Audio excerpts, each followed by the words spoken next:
se você estiver dentro de uma sala de aula, as anotações que você está fazendo, que você precisa fazer, precisam ser modificadas um pouquinho e você rapidamente vai ver os resultados positivos. É interessante porque na época que eu ia para o ensino fundamental, eu lembro até hoje que o professor, na faculdade também, aconteceu isso na primeira faculdade que eu comecei, o professor tinha lá uma apostila, um caderno, alguma coisa do tipo, um quadro gigantesco que tapava a parede inteira da frente da sala e ele ia escrevendo, calado às vezes. O professor de economia nem se apresentava, nem dava boa noite, deixava a gente meio que conversar e tudo mais. Ele ia preenchendo o quadro, acabou o quadro, ele parava e aí ele começava a aula. Ele ia lá, oi, tudo bem, meu nome é tal, vamos começar, não sei o quê. E aí ele começava a explicação. Primeiro, colocar o conteúdo no quadro, o aluno teria que anotar e depois a explicação ia ser iniciada.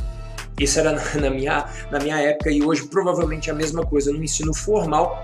Isso é um problema quando a gente está tentando pegar a informação para aprender ela no longo prazo, ou seja, você está começando a estudar agora, segunda-feira, mas aí o Enem é no final do ano, ou a sua prova de concurso é daqui 2 anos. Como é que aquela informação que você está estudando hoje vai estar na sua cabeça ainda, disponível para ser usada para resolver uma questão ou para uma discussão qualquer naquele momento da prova? Essa técnica que eu vou te ensinar a utilizar, eu gosto de chamar ela de captura magnética. Anota aí, captura magnética. Como é que funciona a captura magnética? Eu estou lendo um livro agora chamado Talent is Overrated.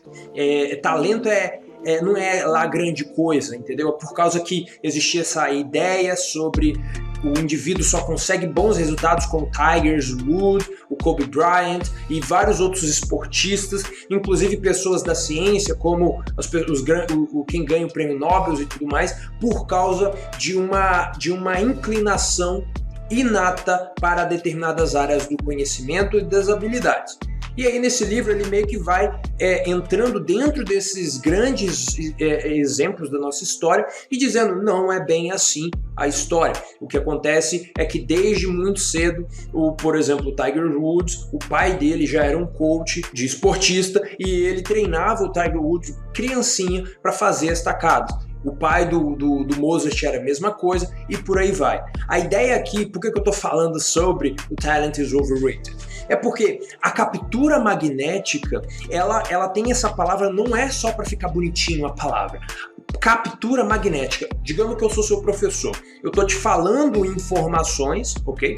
E durante o processo de eu passar essas informações, eu estou preocupado, eu como professor, eu estou preocupado com você, mas eu também estou preocupado com todos os alunos. Então eu vou encher a minha aula de firula, que eu falo que o nome dessas firulas são didática. Eu transmito a informação de uma maneira que todas as pessoas ali, na média, vão conseguir absorver, ok? A captura magnética vai meio que passar por esse rio de didática e vai pegar somente os grãos, os cores, os núcleos das palavras, ou seja, vai focar nos tópicos principais, no conteúdo fechado que o cara está explicando. Então ele passa uma aula inteira para explicar a álgebra simples da matemática, que basicamente em 10 minutos daria para explicar. Mas como em 10 minutos, se ele explicasse, ninguém ia entender, ele fala isso em 50 minutos, falando e refalando a mesma coisa, com palavras diferentes, com exemplos diferentes, até ficar muito claro na cabeça de todo mundo. Então o que você tem que fazer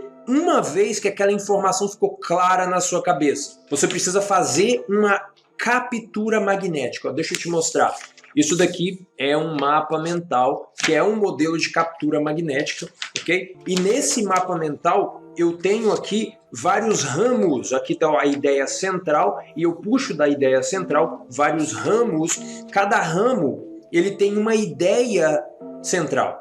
Ou seja, cada ramo traz uma nova ideia, que traz uma nova ideia e vai se aprofundando. Então tem aqui, por exemplo, a ideia aqui, ó, a prática deliberada. Ele fala que o que causa a auto-performance nos esportistas é o uso de prática deliberada.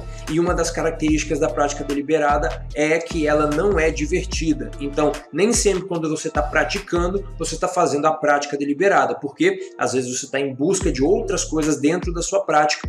E quando você está fazendo mais de uma coisa durante a prática, também não é prática deliberada. Então ele vai explicando em detalhe o que é a prática deliberada. Isso daí é muito importante, estudante. Por quê? Porque quando você pega um tópico principal da matéria que você está estudando e vai puxando tópicos ou subtópicos sobre essa matéria e vai realmente se aprofundando a cada tópico, em vez de escrever a ideia toda esmiuçada e tudo mais, fazer quase uma redação dentro do seu caderno, essa informação vai ser codificada com mais força. Por quê? Porque você está gastando mais energia para escrever as palavras magnéticas. Aquelas palavras que quando você olhar o mapa mental, ela vai fazer você se lembrar. Às vezes não são nem palavras, às vezes nesse mapa mental não vou conseguir te mostrar, porque eu não usei, mas às vezes é uma imagenzinha, um esboçozinho de uma palavra que você coloca ali no mapa mental e aquilo te faz lembrar de todo o conteúdo explicado por uma didática no professor durante a aula. Então, uma aula de 50 minutos ou um livro de 200 páginas, às vezes pode ser resumido em uma folha frente e verso.